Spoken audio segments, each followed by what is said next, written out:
We're gonna go ahead and put it to the test. Let's go. Let's come to this passenger side and pop these keys out so we don't just keep hearing that dinging. So you get this KINGBOLEN case that's pretty nifty. Comes in this little hard case. I like this because if you drop it, throw it, it's safe. So we're gonna go ahead, pop it out of the case and then connect it so we can go ahead and read what's going on with this car. Let's go. All right, so let's go ahead and plug this bad boy up.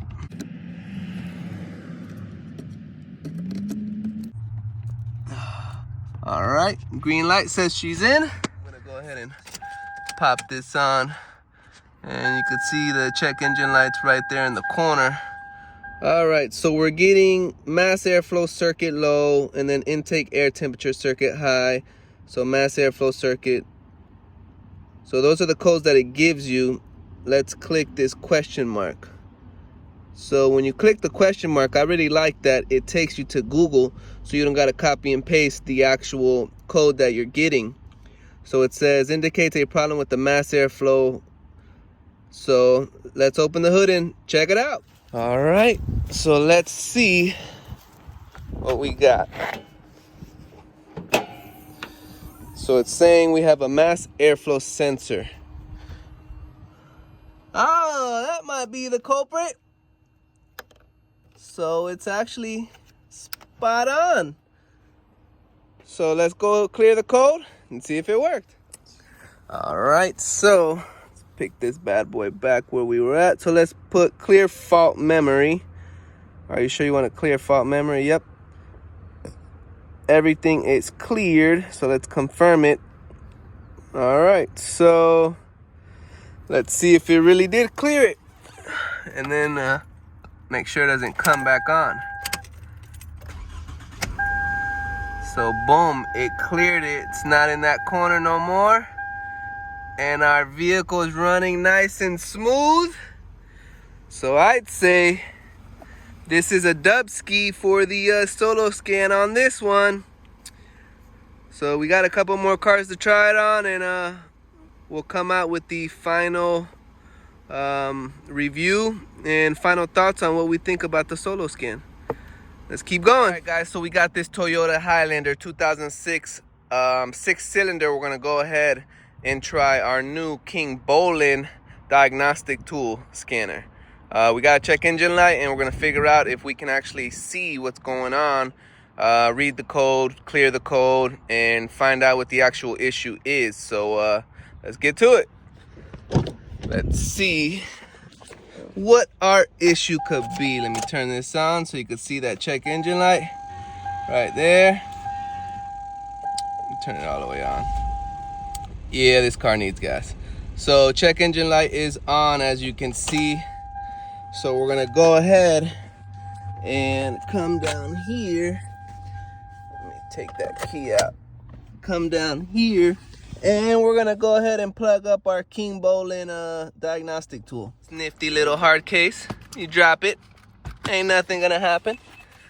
So I really like that. You could flick it. It's pretty hard. So I'm gonna take it out, right, plug her in. Here she is. Let's go ahead and plug that bad boy in. All right, so once you plug it in, it's gonna show you that its power is on. I'm gonna go ahead and turn the key to the on position. And we're gonna go ahead and start screen recording from here. So I'll be right back. All right, we're gonna go ahead and open up the app. We're gonna hit all systems diagnostics, and when it's done loading, we're gonna go ahead and scan for the VIN.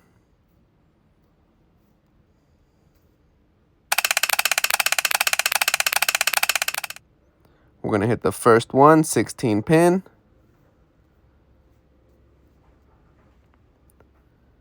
And now health report. ECM engine and ECT find fault code 1. SR, sliding roof, no fault code. IMO, immobilizer, no fault code. All right, we're gonna hit find fault code, confirm.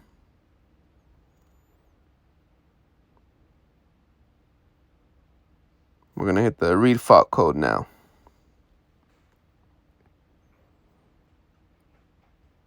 All right, that's the code it's giving us. We're going to hit the question mark in the top right corner.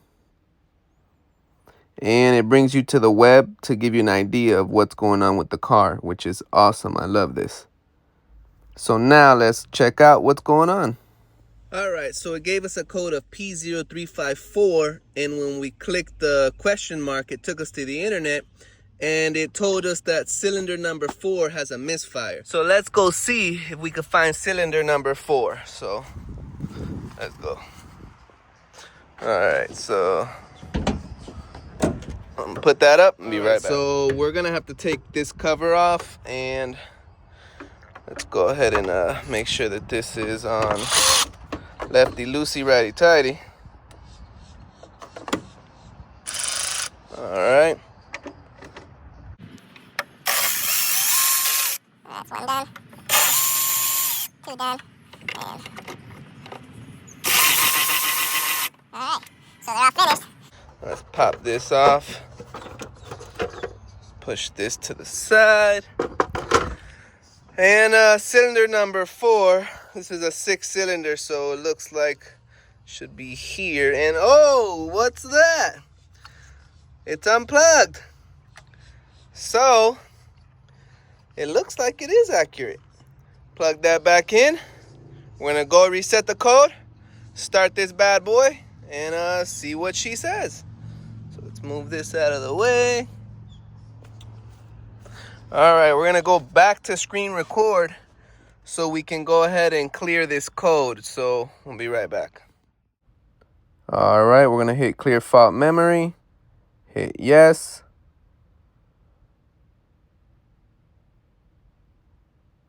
Hit confirm.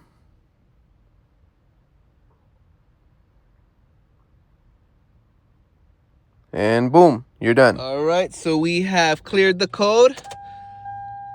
So I'm gonna turn it off. We're gonna pull out our little scanner. And let's see if it cleared the code and fixed the issue.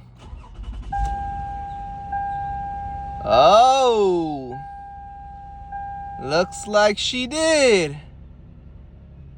So for the most part, it does what it says.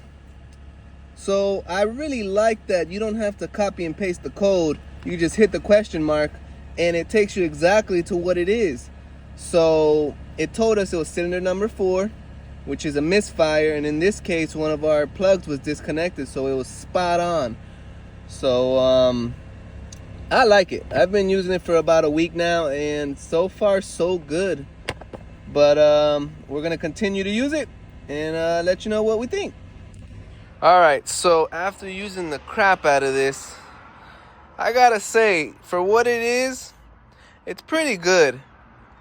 It reads all the codes. You can reset them. You can go into different modules.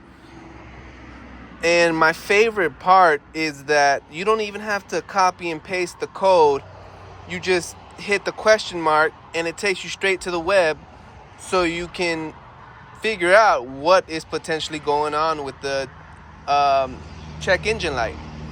So for all of the cars that I've used it with, it was bomb. It helped me figure out what was going on, and it's pretty accurate. I'm not even gonna lie. The only downside is that, one, it's only for Lexus and Toyota. So if you're like me that works on many different cars, this won't be right for you. But if it's just for your car personally and you got a Toyota or Lexus, this is the one for you. Another pro is that it's a lifetime subscription and it's free. You don't have to pay for anything. All the updates are free. So what more can you ask for? Usually you got to pay $9.99 or whatever the case may be for the subscription. And if you don't pay, then boom, there goes your reading capabilities. Gone. So for what it is, you can't beat it, man. I would get it. I recommend it. I'll leave a link in the description for it if you want to buy it. And it always helps the channel when you use the link. So I'd say this is a thumbs up for anybody that has a Toyota or Lexus and doesn't plan on working on any other cars. So yeah, go ahead and give it a try. And remember, if I can fix it, you can fix it. Thanks for watching.